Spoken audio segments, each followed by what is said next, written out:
मुलांनो, आज आपण इयत्ता 12वी युवक भारती पाठ्यपुस्तकातील भाग क्रमांक 5 व्याकरण व लेखन यामधील अलंकार हा भाग त्या ठिकाणी अभ्यासणार आहोत. आता हा भाग अभ्यासत असताना सुरुवातीला अलंकार म्हणजे काय हे आपण पाहूयात पहा. अलंकार याला आपण दागिना असं म्हणतो.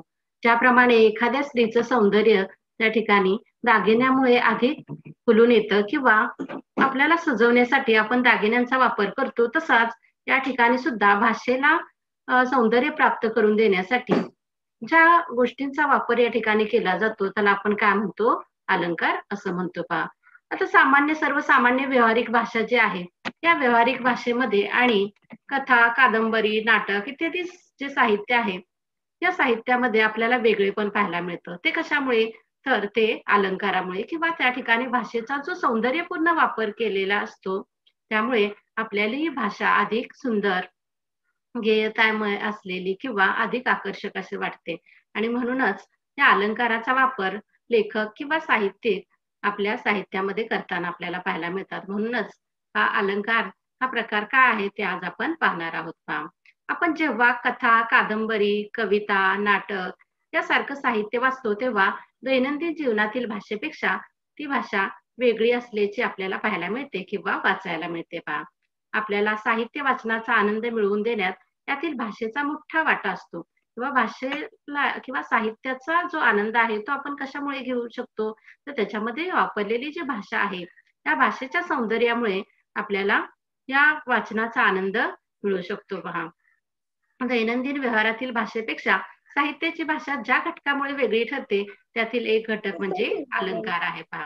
दैनंदिन व्यवहारात आपण वेगवेगळी भाषा वापरत असतो आणि त्या भाषा दैनंदिन व्यवहारातील भाषेपेक्षा साहित्याची भाषा या अलंकारामुळेच वेगळी ठरते आणि त्यातील एक घटक हा जो आहे तो अलंकार तो आपण बघणार आहोत. त्या अलंकाराचे प्रामुख्याने 2 प्रकार पडतात पहा. पहिला प्रकार आहे तो म्हणजे शब्द अलंकार आणि दुसरा प्रकार आहे तो अर्थ अलंकार. आता यामधील शब्द अलंकार म्हणजे काय, अर्थ अलंकार म्हणजे काय हे अगोदर आपल्याला जाणून घेतलं पाहिजे.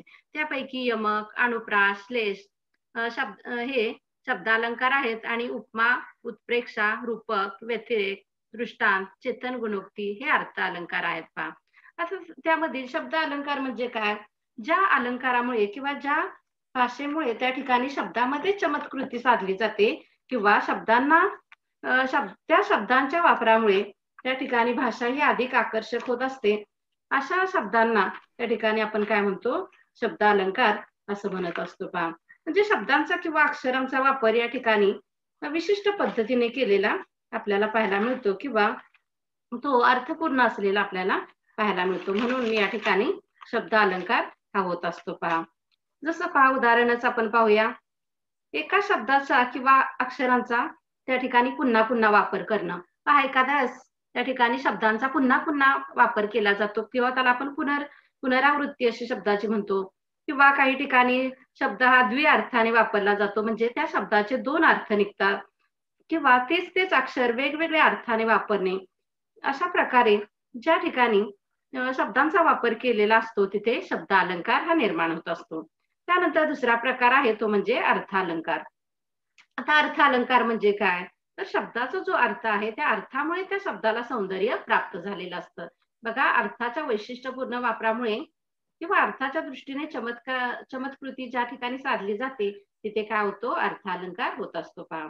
आता हे दोन्ही अलंकाराचे प्रकार पाहिल्यानंतर त्या ठिकाणी 2 शब्दांचा आपल्याला प्रामुख्याने या ठिकाणी विचार करावा लागतो किंवा त्याशिवाय आपण पुढे जाऊ शकत नाही पहा. किंवा हे अलंकार समजण्यासाठी हे शब्द त्या ठिकाणी अतिशय महत्वाचे आहेत. त्यामध्ये पहिला आहे तो म्हणजे उपमेय आणि दुसरा आहे तो म्हणजे उपमान. आता उपमेय म्हणजे काय आणि उपमान म्हणजे काय हे बघूयात.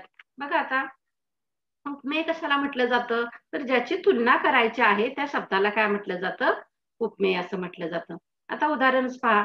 अक्षर मोत्यासारखे आहे, इथे अक्षराला मोत्याची उपमा दिलेली आहे म्हणून अक्षर हे काय आहे, उपमेय. म्हणजे ज्याला एखाद्या दुसऱ्या वस्तूची उपमा दिलेली असते किंवा ज्याचं वर्णन त्या ठिकाणी केलेलं असतं त्याला काय म्हटलं जातं, उपमेय असं म्हटलं जातं.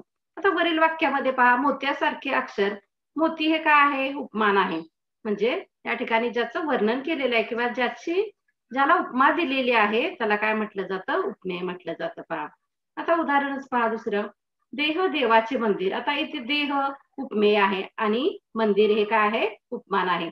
म्हणजे देहाला या ठिकाणी मंदिराची उपमा दिलेली आहे, म्हणून देह काय झाला, उपमेय झालं. तर कशाला उपमा दिलेली आहे, मंदिराला, म्हणून मंदिर हे काय झालं, उपमान झालं. पहा अशी अनेक उदाहरणं आपल्याला पाहायला मिळतील. पहा आता जसं आई हेच दैवत. आता यामध्ये आई हे काय आहे, उपमेय आहे आणि दैवत हे काय आहे, उपमान आहे. म्हणजे आईला दैवताची उपमा दिलेली आहे, म्हणजे या ठिकाणी आई हे काय झालं, उपमेय झालं. तर दैवत हे उपमान झालं. पहा दुसरं आपल्याला सांगता येईल, सागरासारखा गंभीर सागरच. आता इथे सागराला कशाची उपमा दिलेली आहे, सागराचीच उपमा दिलेली आहे. मग इथे सागर हे उपमेयच आहे आणि उपमान सुद्धा काय आहे, सागरच आहे. कारण सागराला सागराचीच उपमा त्या ठिकाणी दिलेली आहे, म्हणून इथे उपमान आणि उपमेय दोन्ही सुद्धा सागरच आहे. पहा त्यानंतर तिसरं उदाहरण सांगता येईल ते म्हणजे कर्णासारखा दानशूर कर्ण. बघा इथे कर्णासारखा दानशूर कोण, कर्ण. तर मग इथे उपमेय काय आहे, तर कर्ण हे उपमेय आहे आणि दानशूर कोण आहे हे सांगितलेलं आहे किंवा त्याचं उपमा दिलेली आहे ती कर्णाचीच दिलेली आहे, म्हणून इथे उपमान सुद्धा काय असणार आहे, कर्णच असणार आहे. पहा म्हणजे कर्णासारखा दानशूर कर्ण, यामध्ये उपमेय सुद्धा कर्ण आहे आणि उपमान सुद्धा काय आहे, कर्णच आहे. त्यानंतर पुढचं उदाहरण बघा, जग हे बंदीशाळा. आता या ठिकाणी जगाला बंदीशाळेची उपमा दिलेली आहे. पहा म्हणून या ठिकाणी जग हे काय आहे, उपमेय आहे आणि बंदीशाळा हे काय आहे, उपमान आहे. पहा तसंच पुढे बघा, न ही नभोमंडळ वरिराधी. यामध्ये पहा नभोमंडळ म्हणजे काय, तर आकाश व वरील म्हणजे समुद्र. आता या ठिकाणी नभोमंडळाला म्हणजे आकाशाला कशाची उपमा दिलेली आहे, समुद्राची, म्हणून या ठिकाणी नभोमंडळ हे काय आहे, उपमान आहे. तर समुद्र किंवा वरील वरील हे उपमेय आहे. पहा त्यानंतर अजून एक वाक्य आपल्याला इथे पाहता येईल. पहा न तारका फेनची हा तयाशी. आता फेनची म्हणजे काय, तर फेस. आता या ठिकाणी तारका आहे काय आहे, उपमान आहे आणि त्याला कशाची उपमा दिलेली आहे, फेन म्हणजे फेसाची, म्हणून या ठिकाणी फेन हे उपमेय आहे. पहा त्यानंतर आकाशातील चांदण्या जणू फुलांची पखरणच. आता इथे आकाशातील चांदण्यांना कशाची उपमा दिलेली आहे, फुलांच्या पखरणीची उपमा दिलेली आहे, म्हणून इथे आकाशातील चांदणे हे काय आहे, उपमेय आहे आणि फुलं ही काय आहे, उपमान आहेत. पहा मुंबईतील घरे म्हणजे कबुतरांची खुराडी. हे सुद्धा वाक्य आपल्याला सांगता येईल. मुंबईतील घराला कशाची उपमा दिलेली आहे, कबुतराच्या खुराड्याची उपमा दिलेली आहे, म्हणून मुंबईतील घरे हे काय आहे, उपमेय आणि उपमान आणि कबुतरांची खुराडी ही आहे उपमेय. पहा म्हणजे अशा प्रकारे या ठिकाणी आपल्याला उपमान आणि उपमेय काय आहे किंवा कशा प्रकारे सांगता येईल आपण पाहिलेलं आहे. पहा त्यानंतर त्याच्यावरच आधारित आपल्याला या ठिकाणी अलंकाराचे प्रकार पाहायचे आहेत. आता पहा अलंकाराचे जे प्रकार आहेत त्यामधील 4 प्रकार या ठिकाणी आपल्याला अभ्यासायचे आहेत. त्यामध्ये पहिला आहे अनन्वय, दुसरा आहे अपहुंती, तिसरा आहे अतिशयोक्ती आणि चौथा आहे अर्थांतरन्यास. हा चौथा अलंकार आपल्याला पाहायचा आहे. पहा त्यापैकी पहिला आहे तो म्हणजे अनन्वय अलंकार. आता अनन्वय अलंकार कसा ओळखायचा, तर त्याच्यासाठी आपण पहिल्यांदा उदाहरणे या ठिकाणी पाहूयात. पहा खालील उदाहरणांचे निरीक्षण करा व कृती सोडवा असं आपल्याला दिलेलं आहे. त्यामध्ये पहिला आहे ताजमहाल आहे, ताजमहाल एक जगती तोच त्याच्या परी. बघा या ठिकाणी ताजमहाल हा जगात एकच आहे की त्याच्यासारखा दुसरा कोणी नाही, तोच एक त्याच्यासारखाच आहे. म्हणजे या ठिकाणी ताजमहालाला त्याचीच उपमा दिलेली आहे. त्यानंतर दुसरं आहे पहा, त्या आंब्यासारखा गोड आंबा हाच. या ठिकाणी आंब्यासारखं दुसरं गोड कोणी आहे का, नाही, तर आंबा हाच आंब्यासारखा गोड आहे असं म्हटलेलं आहे. पहा आता वरील 2 उदाहरणामध्ये बघा, पहिल्या उदाहरणामध्ये उपमेय आणि उपमान कोणतं आहे बघा, तर पहिल्या उदाहरणामध्ये ताजमहाल हेच उपमेय आहे आणि त्याच्यासारखाच तो म्हणजेच ताजमहाल, उपमेय आणि उपमान दोन्ही सुद्धा या ठिकाणी ताजमहालच हे असलेले आपल्याला पाहायला मिळतात. पहा तर दुसऱ्या उदाहरणामध्ये आंब्यासारखा गोड कोण, आंबाच. तर आंब्याचं वर्णन इथे आंब्यासारखंच केलेलं आहे किंवा त्याच्यासारखा दुसरा कोणी नाही हे सांगितलेलं आहे, म्हणून आंबा हेच उपमेय आहे आणि आंबा हेच उपमान असलेलं आपल्याला लक्षात येतं. पहा निरीक्षण केल्यानंतर वरील उदाहरणात उपमेय व उपमान एकच आहेत हे आपल्या लक्षात आलं असेल. पहा मग त्यानंतर त्याची वैशिष्ट्ये काय असतात ते आपण बघूया. साधारणपणे अनन्वय अलंकार जर असेल तर त्या ठिकाणी उपमेय एखाद्या गुणाच्या बाबतीत अद्वितीय असते. आता अद्वितीय म्हणजे काय, तर त्याच्यासारखं दुसरं कोणी नसतंच अशा प्रकारे वर्णन असतं. एकमेवाद्वितीय आपण म्हणतो, म्हणजे त्याच्यासारखाच तोच, अशा प्रकारे वर्णन या ठिकाणी त्याच्या गुणांचं केलेलं आपल्याला पाहायला मिळतं पहा. त्यानंतर दुसरं वैशिष्ट्य आहे ते म्हणजे उपमेयाला योग्य असे उपमान मिळू शकत नाही. पहा त्याला एखादी उपमा देण्यासाठी योग्य असं उपमानच मिळत नाही, म्हणजे इतकं ते अद्वितीय असतं. आणि म्हणून उपमेयाला उपमेयाचीच उपमा द्यावी लागते पहा. म्हणजे उपमेय जे आहे तेच उपमान आहे असं या ठिकाणी आपल्याला म्हणावं लागतं. आता इतर अलंकारामध्ये एखाद्या वस्तूची तुलना दुसऱ्या वस्तूशी दुसऱ्या समान वस्तूशी करून आपण वर्णन करतो. बघा इतर अलंकार आपण जर पाहिले तर त्यामध्ये काय केलेलं असतं, एखाद्या वस्तूची तुलना ती वस्तू तशाच प्रकारची आहे किंवा समान असणाऱ्या वस्तूशी केलेली असते. पण कधी कधी उपमेय ही एखाद्या गुणाच्या बाबतीत इतकी अद्वितीय असते की त्याला योग्य असे उपमानच मिळत नाही, म्हणजे त्याच्यासारखं दुसरा असू शकत नाही, इतकं ते अद्वितीय असतं. आणि म्हणून त्याला उपमानच मिळत नाही आणि जे उपमान आहे तेच उपमेय त्या ठिकाणी असतं. अशा वेळी उपमेय हे उपमेयासारखेच आहे असे सांगितले जाते. त्या ठिकाणी अनन्वय हा अलंकार होतो. बघा अनन्वय अलंकार केव्हा असतो, जेव्हा उपमेय हे तेच आहे किंवा त्याच्यासारखेच आहे, त्याच्यासारखा दुसरा त्या ठिकाणी नाही असं जेव्हा आपल्याला सांगावं लागतं किंवा असं एकमेवाद्वितीय जेव्हा तो शब्द असतो तेव्हा त्या ठिकाणी अनन्वय हा अलंकार होतो पहा. उपमेयाला दुसऱ्या कशाचीही उपमा देता येत नसेल, म्हणजे जेव्हा उपमेयाला उपमेयाचीच उपमा दिली जाते तेव्हा अनन्वय हा अलंकार त्या ठिकाणी होतो. आता अनन्वय म्हणजे काय, तर संबंध. अनन्वय म्हणजे तुल्य किंवा अन्वय संबंध, म्हणजे ज्याला दुसरा त्या ठिकाणी एखादं उदाहरण देण्यासाठी दुसरं एखादी वस्तू किंवा अक्षर मिळतच नाही किंवा अतुलनीय असा तो शब्द असतो तेव्हा त्याला काय म्हटलं जातं, अनन्वय असं म्हटलं जातं पहा. आता याचं एक उदाहरण या ठिकाणी दिलेलं आहे पहा. आता या ठिकाणी अर्जुनाचं वर्णन केलेलं आहे पहा. अर्जुनाचे वर्णन करताना कवी मोरोपंत म्हणतात, झाले बहु होतील बहु आहेतही बहु परंतु या सम हा. बघा जगामध्ये अनेक लोक झाले, झाले बहु म्हणजे अनेक जण झाले, होतीलही बहु म्हणजे अनेक होतील देखील, आणि आहेतही बहु आणि बरेच असे शूरवीर आहेत, परंतु या सम हाच. परंतु अर्जुनासारखा दुसरा कोणी नाही, त्याच्यासारखाच तोच. म्हणजे एखादी गोष्ट आहे त्याच्यासारखी तीच असेल किंवा त्याला दुसरं उदाहरणच देता येत नाही किंवा त्याच्यासारखी दुसरी वस्तूच आपल्याला इथे सांगता येत नाही त्या ठिकाणी, तेव्हा कोणता अलंकार असतो, तर अनन्वय हा अलंकार असलेला आपल्याला पाहायला मिळतो पहा. ते पहा अर्जुनासारखा पराक्रमी अर्जुनच, म्हणजे त्याच्यासारखा दुसरा पराक्रमी कोणी नाहीच हे स्पष्ट करण्यासाठी प्रस्तुत ओळीमध्ये अर्जुन हेच उपमेय आलेले आहे आणि उपमान सुद्धा काय आहे, अर्जुन हेच आहे. म्हणजे ज्याच्यासारखा तोच हे जेव्हा वर्णन ज्या ठिकाणी केलेलं असतं त्या ठिकाणी अनन्वय हा अलंकार असलेला आपल्या लक्षात येतो. आता तुमच्या लक्षात आले असेल, ज्या ठिकाणी उपमेय आणि उपमान हे दोन्ही एकच असतात किंवा उपमेयाला दुसऱ्या कशाची उपमा देता येत नाही, उपमेय आणि उपमान हे दोन्ही सारखेच आहेत किंवा उपमेयाला उपमानाचीच त्या ठिकाणी उपमा दिलेली असते किंवा ते अद्वितीय असते, तेव्हा त्या ठिकाणी अनन्वय हा अलंकार असलेला आपल्याला पाहायला मिळतो का. त्यानंतर दुसरा प्रकार आहे तो म्हणजे अपहुंती. अपहुंती याचा अर्थ काय आहे पहा. आता या ठिकाणी पहिल्यांदा आपण त्याचा अर्थ पाहूयात. अपहुंती म्हणजे लपवणे, एखादी गोष्ट लपवणे, एखादा अक्षर असतं त्याचा अर्थ लपवणे किंवा झाकणे.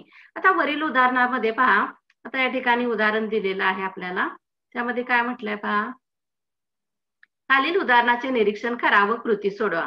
उदाहरणार्थ न हे नयन पाकळ्या उमलल्या सरोजातील, न हे वदन चंद्रमा शरदीचा गमे केवळ.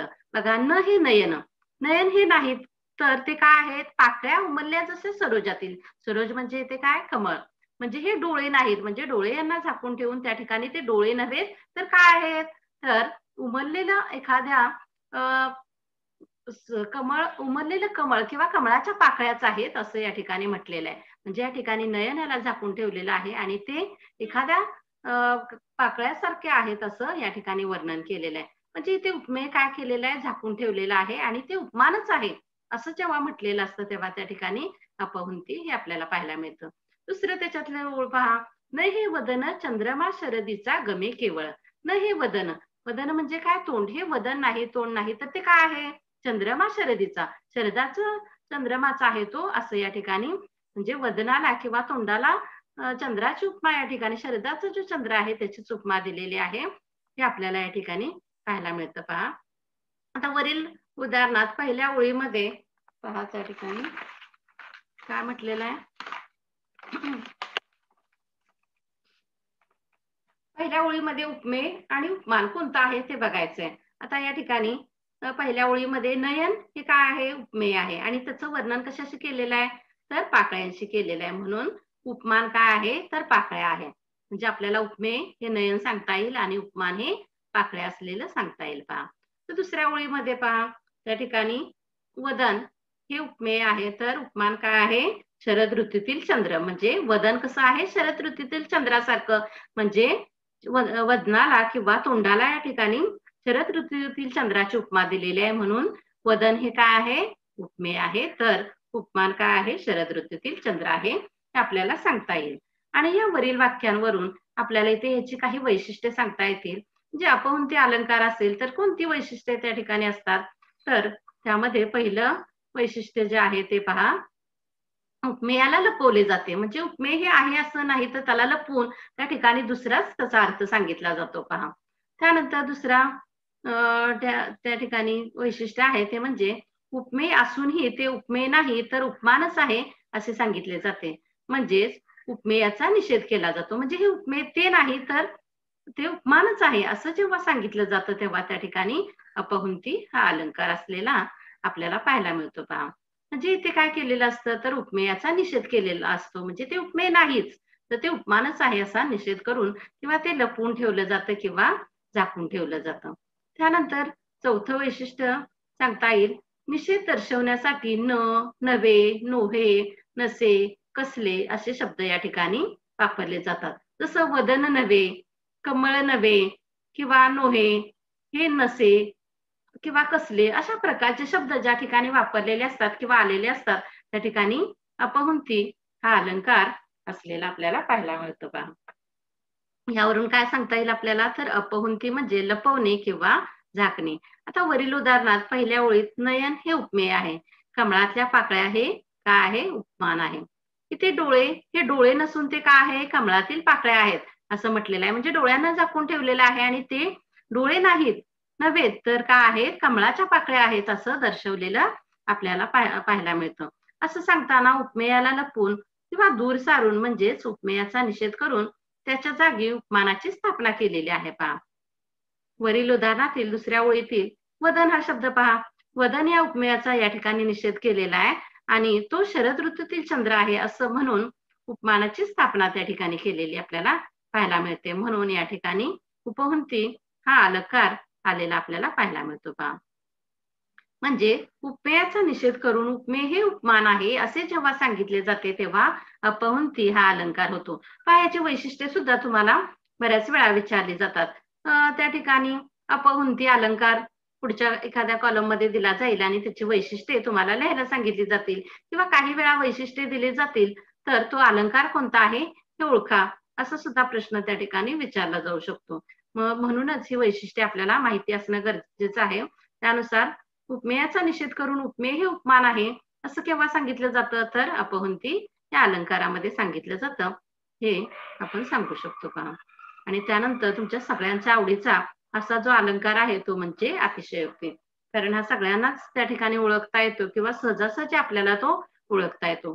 अतिशयोक्ती म्हणजे काय, तर जे आहे त्यापेक्षा अधिक मोठं करून सांगणं किंवा फुगवून सांगणं, त्याला काय आपण म्हणतो? अतिशयोक्ती. काय अतिशयोक्ती करतोयस वगैरे आपण बऱ्याच वेळा म्हणतो. मग या ठिकाणी एखादी कल्पना आहे ती अतिशय फुगवून सांगितलेली आहे, म्हणजे प्रत्यक्षात नाही परंतु ती आहे असं या ठिकाणी जेव्हा भासवलेलं असतं, तेव्हा त्या ठिकाणी अतिशयोक्ती हा अलंकार असलेला आपल्याला पाहायला मिळतो आणि हा आपल्याला सहजासहजी त्या ठिकाणी ओळखता येतो. पहा आता त्यासाठी आपण उदाहरण बघूयात. खालील उदाहरणाचे निरीक्षण करा व त्यातील आशयाच्या दृष्टीने असलेले असंभाव्यता अभ्यासा. बघा आता इथे उदाहरण दिलेलं आहे, जो अंबरी उफळता खुर लागल आहे, तो चंद्रमा निज तनुवरी डागल आहे. बघा आता या ठिकाणी जो घोडा आहे, या घोड्याचा खूर जो आहे तो अंबराला म्हणजे चंद्राला लागलेला आहे आणि त्यामुळे चंद्रावरती डाग पडलेला आहे. बघा आता एखाद्या घोड्याचा खूर उधळून त्याच्या खुरामुळे चंद्रावरती डाग पडेल हे शक्य आहे का? नाही. म्हणजे एखाद्या ठिकाणी अशक्य गोष्ट जेव्हा शक्य आहे असं वर्णन केलेलं असतं तेव्हा त्या ठिकाणी अतिशयोक्ती हा अलंकार असतो. आता याच उदाहरणात बघा ना, एखाद्या घोड्याचा खूर त्या ठिकाणी चंद्राला लागतो का?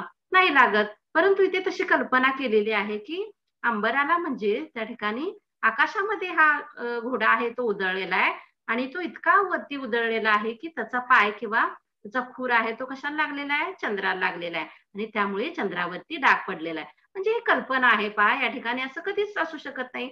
परंतु हे या ठिकाणी फुगवून सांगितलेलं किंवा मोठं करून सांगितलेलं आपल्याला पाहायला मिळतं. असं जेव्हा एखादं वर्णन त्या ठिकाणी केलेलं असतं तेव्हा त्या ठिकाणी अतिशयोक्ती हा अलंकार असलेला आपल्याला पाहायला मिळतो पहा. त्यानंतर पुढे काय म्हटले पहा, प्रस्तुत उदाहरणामध्ये नल राजाचा घोडा आकाशात इतका उंच उधळला की त्याचा खूर चंद्राला लागला म्हणून चंद्रावरती डाग पडला असं वर्णन केलेलं आहे. म्हणजे या ठिकाणी अतिशय कल्पनेच्या पलीकडे असं वर्णन केलेलं आपल्याला पाहायला मिळतं पहा.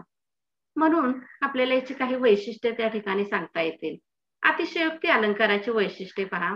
एखाद्या गोष्टीचे वर्णन एखाद्या गोष्टीचे प्रसंगाचे वर्णन या ठिकाणी केलेले असते. दुसरं वैशिष्ट्य आहे ते वर्णन अधिक फुगवून केलेले असते, म्हणजे आहे त्यापेक्षा अधिक फुगवून या ठिकाणी सांगितलेलं असतं पहा. त्यानंतर तिसरं जे आहे ते म्हणजे त्यामुळे त्या वर्णनाची असंभाव्यता कल्पनारंजकता अधिक स्पष्ट होते. म्हणजे ती कल्पनारंजक आहे, त्या ठिकाणी कल्पना केलेली आहे ते असंभाव्य आहे. असंभाव्य म्हणजे काय? शक्यच नाही पहा. म्हणजे कुठे त्या घोड्याचे खूर आहे ते चंद्राला लागणं हे शक्य आहे का? नाही. म्हणजे अशी अशक्यता त्या ठिकाणी वर्णन केलेली असते आणि तिथे कल्पनारंजन केलेलं आपल्याला आढळतं. अशा ठिकाणी अतिशयोक्ती हा अलंकार असलेला आपल्याला पाहायला मिळतो पहा. म्हणजे या अलंकारामध्ये प्रत्येक गोष्टीचे वर्णन हे चमत्कृती पूर्ण करायचे असल्यामुळे त्यात थोडी अतिशयोक्ती येतेच. आता उपमा, उत्प्रेक्षा, रूपक, व्यतिरेक या अलंकारात थोडी अतिशयोक्ती असतेच, पण केवळ अतिशयोक्ती जिथे प्रामुख्याने केलेली असते तिथे अतिशयोक्ती हा स्वतंत्र अलंकार मानला जातो. बघा उत्प्रेक्षा अलंकार असेल, रूपक असेल किंवा व्यतिरेक अलंकार असेल, याच्यामध्ये सुद्धा त्या ठिकाणी अतिशयोक्तीचा थोडाफार वापर केलेलाच असतो, परंतु इथे मात्र पूर्णपणे अतिशयोक्तीचा वापर जास्त प्रमाणात केलेला आपल्याला पाहायला मिळतो. म्हणून हा एक स्वतंत्र असा अतिशयोक्ती अलंकार मानला जातो पहा. आता प्रस्तुत उदाहरणामध्ये चंद्राला घोड्याच्या खुराचा डाग लागणे असंभव्य आहे किंवा कल्पनेच्या पलीकडलं असं आहे, तरी सुद्धा असं घडल्याचं वर्णन केल्यामुळे इथे अतिशयोक्ती हा अलंकार झालेला आपल्याला पाहायला मिळतो पहा. मग त्यानुसार आपल्याला काय सांगता येईल इथे अतिशयोक्ती म्हणजे काय? तर कोणतीही कल्पना आहे त्यापेक्षा फुगवून सांगताना वरील असंभाव्यता अधिक स्पष्ट करून सांगितलेली असते.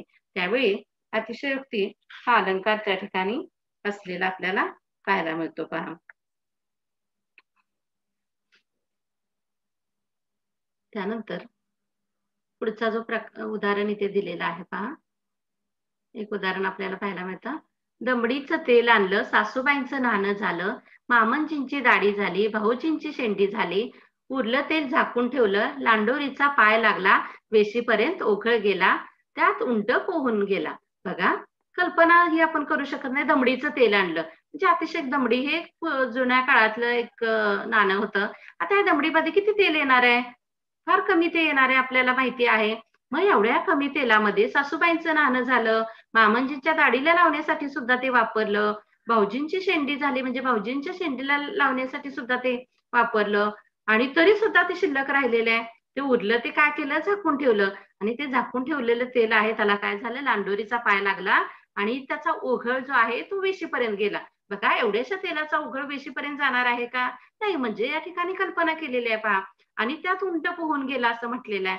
म्हणजे हे ओघळ जो वाहत गेलेला आहे वेशीपर्यंत त्याच्यामध्ये उंट पोहून गेलेला आहे, इतकं तो मोठा ओघळ झालेला आहे असं इथे वर्णन केलेलं आहे. म्हणजे कल्पनेच्या पलीकडे अशा पद्धतीने ते वर्णन आलेलं दिसतं. म्हणजे त्या ठिकाणी जे शक्य नाही, असंभव्य आहे म्हणजे संभाव्यच नाही अशा गोष्टी सांगितलेल्या. म्हणजे दमडीच्या तेलामध्ये एवढं सगळं होणं शक्य आहे का?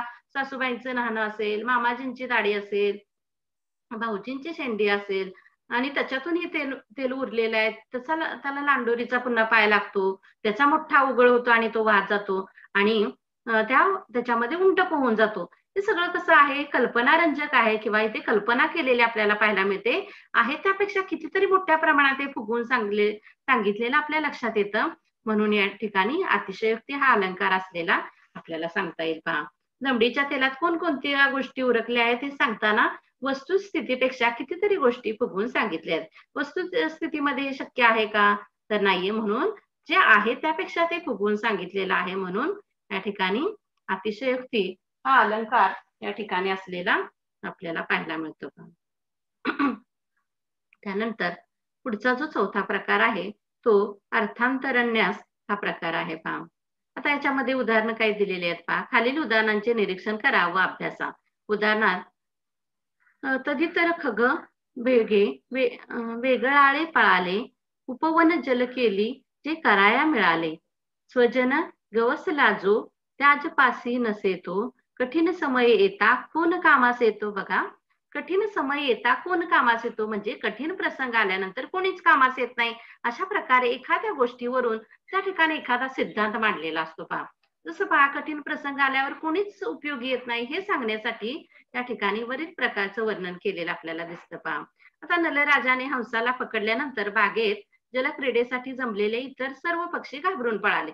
बघा आता काय झालेलं आहे, ते नलराजाने हंसाला पकडलेलं आहे जलक्रीडेसाठी. मग तेव्हा जे इतर पक्षी जे आहेत ते काय झालेले, घाबरून पळालेले. म्हणजे त्या हंस जो हंस आहे त्याला मदत करण्यासाठी कोणी थांबलेलं आहे का? नाही थांबलेलं. म्हणजे अशा वेळी जेव्हा कठीण प्रसंग येतो तेव्हा सगळे पळून जातात किंवा कोणी सुद्धा आपली मदत करत नाही. हा एक सिद्धांत त्या माध्यमातून इथे मांडलेला आहे पहा. म्हणजे एखाद्या गोष्टीवरून एखादा सिद्धांत जेव्हा मांडलेला असतो तेव्हा त्या ठिकाणी कोणता अलंकार होतो, तर अर्थांतरन्यास अलंकार होतो पहा. जसं पहा, ज्याच्या जवळ कोणीच राहिले नाही पहा. नलराजाने हंसाला पकडल्यानंतर बागेतले जलक्रीडेसाठी जमलेले इतर सर्व पक्षी घाबरून पळाले. त्याच्याजवळ कोणीच राहिले नाही. एवढी हकीकत सांगून झाल्यावर कवीने यावरून एक सामान्य सिद्धांत सांगितलेला आहे. पहा, एक सिद्धांत इथे मांडलेला आहे. काय मांडलेला आहे, तर की कठीण प्रसंगी कोणीच आपल्या उपयोगी पडत नाही किंवा कठीण प्रसंग आल्यानंतर सगळे दूर पळून जातात. हे सांगण्यासाठी कवीने वरील काव्यरचना केलेली आपल्याला पाहायला मिळते किंवा एक सामान्य सिद्धांत या ठिकाणी मांडलेला दिसतो पहा. म्हणून मग याच्यावरून आपल्याला याची काही वैशिष्ट्ये सांगता येतात. तर अर्थांतरन्यास हा अलंकार असेल तर त्या ठिकाणी पहा, त्याचे वैशिष्ट्य, पहिलं वैशिष्ट्य आहे विशेष उदाहरणावरून एखादा सर्वसामान्य सिद्धांत सांगितला जातो. एखादं विशेष उदाहरण दिलं जातं आणि त्याच्यावरून एक सामान्य सिद्धांत त्या ठिकाणी सांगितलेला असतो. त्यानंतर दुसऱ्याचं वैशिष्ट्य काय आहे, सामान्य विधानाच्या स्मरणार्थ विशेष उदाहरणे दिली जातात. म्हणजे त्याचं समर्थन करण्यासाठी एखादं सामान्य विधान असतं त्याचं समर्थन करण्यासाठी विशेष अशी उदाहरणं त्या ठिकाणी दिलेली आपल्याला पाहायला मिळतात. त्यानंतर तिसरं वैशिष्ट्य आहे म्हणजे अर्थांतरण म्हणजे दुसरा असा अर्थ, त्याचा दुसरा अर्थ सांगणं.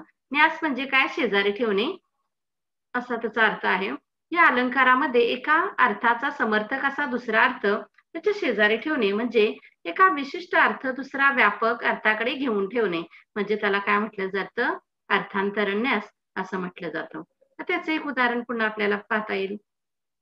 जसं पहा, होळी जरी संतत दुष्ट संग न पावती सज्जन सत्वभंग, असोनिया सर्प सदा शरीरी झाला नसे चंदन तो विषारी. बघा त्याचा अर्थ काय, होई जरी संतत दुष्ट संग, एखाद्या संताला जरी दुष्टाची संगत झाली तरी न पावती सज्जन सत्वभंग म्हणजे एखाद्या संताचा एखाद्याशी दुष्ट व्यक्तीशी सत्संग झाला किंवा दुष्ट व्यक्तीशी त्याचा त्या ठिकाणी संबंध आला तरी त्याच्यामधले जे सत्व आहे ते सत्वभंग पावत नाहीत.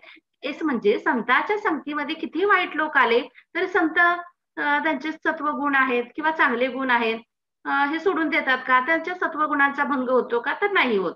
म्हणजे याच्यातच संतांच्या संगतीमध्ये आल्यानंतर एखादा व्यक्ती चांगले गुण आपले सोडत नाही हे या ठिकाणी सांगितलेलं आपल्याला दिसतं. किंवा संत हे कितीही त्या ठिकाणी वाईट लोक आले तरी त्यांच्या सत्वभंगाचा किंवा सत्वगुण आहे त्याचा काय होत नाही, भंग होत नाही किंवा ते सत्वगुण आहेत ते दूर जात नाहीत किंवा ते त्याच्याजवळच राहतात असा या ठिकाणी हे वर्णन केलेलं आपल्याला पाहायला मिळतं किंवा एक सर्वसामान्य सिद्धांत त्या ठिकाणी मांडलेला आपल्याला याच्यातून पाहायला मिळतो पहा. तसंच दुसऱ्या ओळीमध्ये काय म्हटलंय, असोनिया सर्प सदा शरीरी, झाला नसे चंदन तो विषारी. बघा, आपल्याला माहितीये चंदनाच्या झाडावर सापांचं वास्तव्य असतं. मग साहजिकच त्या चंदनाच्या झाडावर सतत सर्प किंवा साप राहत असतात, तरी त्या चंदनाचं रूपांतर विषामध्ये झालं का नाही? म्हणजे कितीही सर्पाच्या संपर्कामध्ये तो चंदनाचं झाड आलं तरी ते विषारी होत नाही, असं या ठिकाणी एक सिद्धांत मांडलेला आहे. म्हणजे दुष्ट लोकांच्या संगतीमध्ये आल्यानंतर सुद्धा एखादा चांगला व्यक्ती आहे, त्याचे गुण आहे ते नष्ट होत नाही. तसंच चंदनाच्या संपर्कामध्ये साप आला तरी चंदनाचे जे गुण आहेत किंवा चांगले गुण आहेत ते नष्ट होत नाहीत, असा एक सिद्धांत या ठिकाणी मांडलेला आपल्याला पाहायला मिळतो.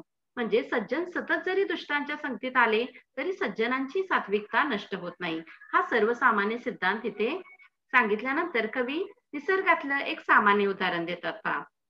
त्यामध्ये ते काय म्हणतात, साप हा चंदनाच्या झाडावर सतत राहतात, तरी पण चंदनाचे झाड मात्र विषारी बनत नाही. कितीही साप येऊ देत, त्या सापांचा कितीही विषारी पण असू देत, परंतु त्या विषारी सापांच्या संगतीमध्ये राहून चांगली व्यक्ती किंवा चंदन आहे ते कधीही विषारी बनत नाही.